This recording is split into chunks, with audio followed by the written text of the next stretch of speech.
Today, ganahan ko mag-share sa inyo og mga baby boy names nga ako ang ganahan nga i-name sa amo ang baby, but these are just kanang names nga ganahan ko paminawon pero dili na mo siya ipangalan sa among baby, ganahan ako paminawon. So, bawin mga palangging, maayong adlaw ninyong tanan o maayong hapon gikan diri sa Netherlands. So, today, ganahan ko mag-share sa inyo og some of the baby boy names that I like but won't be naming to our baby.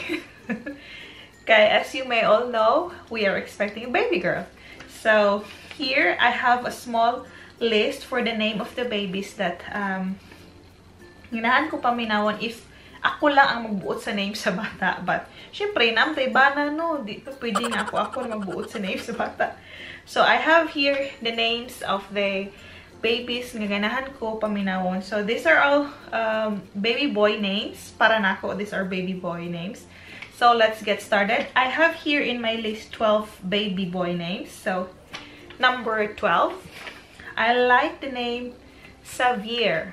So, Xavier, akong ibutang diri sa screen unsay spelling niya so that na mo idea. So, ganala ko, Xavier. Savi ang iyahang nickname kay namugod ko'y customer before, and then namin siya German. Namin niyo siya taga Germany, and then iyang anak is Xavier. So I like the name Xavier. Number 11 sa akong list na ganahan na baby boy name is Israel. So ever since sa una ganahan ko kay maminaw og tawag nun, hi Israel. So ganahan ko minaw na nga name. So fun, so cute. Number 9, I also like the name Maurice. So, ang papa is Mauricio.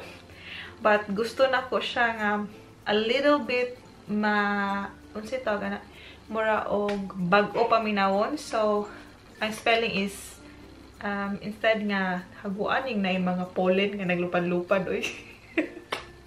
Open mo daw mong window kay para dili sa kinala mag-ring light. Ganan ko sa pangalan nga Maurice. So, akong ibutang ang spelling, Maurice. So, Maurice, ang akong pag-aim kay, gusto man ko nga laki siya paminawon ditong, mura og, little bit, pwede sa laki, pwede sa babae, but Maurice, akong gusto. Number 8 is Dominic. I really like the name Dominic sa baby boy. And, na ako'y pamangkin, pero yung pangalan is Dominic, hindi siya Dominic. Number 7, sa ganahan akong name is Benjamin. Nila siya paminawon kung kita ang pronounce, but if ipangalan na mo siya diri sa mong anak, mahimo siyang Benjamin. Benjamin. Kaya ang J diri is pronounced as yay. So, yeah, why? Benjamin. Instead nga mo yung Benjamin. 6, ang ganahan ako na name is Levi. So, Levi, walang Levi's. Levi is, na dungog na ko na tungod atong trending Facebook na video sa mag-igsuon nga gusto mo na og tong baby sister sa crib o niya giitsa niya tong stuffed toy, tapos gitawag niya iyang kuya which is nasa pikas lang aside nga nakaka-crib po din siya, Levi, could you please help me? Ana siya, kanaan ko sa name nga Levi. So, mo na rason. Number 5, yung ganahan ako nga name is Marcus. So, I like the name Marcos, but ang spelling is akong ibutang dire para di siya common. Normally, ang Marcos is M-A-R-C-O-S, pero ako siyang spell like this. So, the story behind the name is naay nakadaog dire sa Holland's Next Top Model last year at ato. And then, he was an orphan, and then gi-adapt siya og taga Netherlands. Unya na siya, I guess, 6 kaigsuon nga nabilin dito sa Africa man siguro to. And then siya ray nakuha sa tong taga Holland nga ni-adapt niya diri ba. And then I find his story very interesting, and he is also kind, and buutan siya nga pagkabata kay orphan siya. And then never na niya nakita yung mga igsuon nga nahimilin dito sa ilaha. So that's why I like the name Marcus. Number 4. Number 4 nga name. This is very common nga name, especially sa tuang nga mga bata. And very common po din nga name. So, I like this name, Lucas.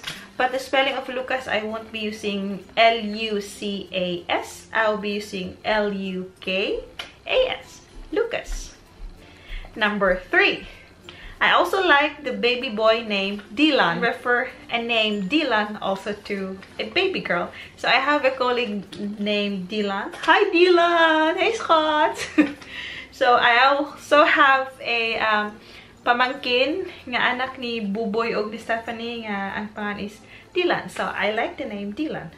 So hapit na ta sa last 2 na I'll give you a little bit of hint that these names are the names nga we would prefer to combine nga sort nga mahimong pangalan sa among baby if he was a baby boy. So number 2 is Ethan. I like the name so much. And also my husband likes it to hear nga Ethan ang name sa bata. And top 1, last one. So number 1 sa among list jud sa baby boy name nga mao jud ang pangalan. So si 2 o si 1 is supposedly the combination of the name if we were having a baby boy. So top 1 ako sa baby boy name is Leon. So I like the name Leon. And then if you remember, I said nga ang number 2 is gusto sad na mga pangalan sa baby boy. So if nagka-baby boy me, we would combine the name nga Ethan Leon. We really like that name ever since bag-o pa ko dire, wala pa mi baby, nagplan pa mi for baby, or we were just talking about what if we'll be having a baby boy and this and that. Ethan is naana dun sa lista na mo. My husband has 2 names. So kaning akong i-mention nga name is part ni sa iyahang name. So para to make it shorter, we want it Leon, and then isumpay tong Ethan Leon, or yeah, Nathan Leon manon tatong una, and then yeah, mas nindutan ni paminawon nga Ethan Leon ang name sa bata. So iyahang aga is Leon or Ethan. So yeah, that's it. That's it mga palaging. I hope kanahan mo ani nga video nga akong i-share sa inyo. Syempre mama naman ta, kanisa lang ako ang video nga ma-share sa inyo. So let me know in the comment section if namoy ganahan nga video ideas. So for example, baby girl names ba nga gusto ninyo i-share sa nako, or hint sa baby girl name nga ganahan na mo but we won't be naming it for her. So something like that. So let me know sa comment section if you like it. And then that's it for today's video nga palagi. I hope ganahan mo na nga video, and if ganahan mo ayaw kalimot nga mag-like o subscribe. Tapos follow na lang po ko sa Instagram account nako kay one of this video pohon I will be hosting a giveaway. So ang giveaway ako na explain pohon if naana ko'y time. I will be giving away makeup for all of you guys.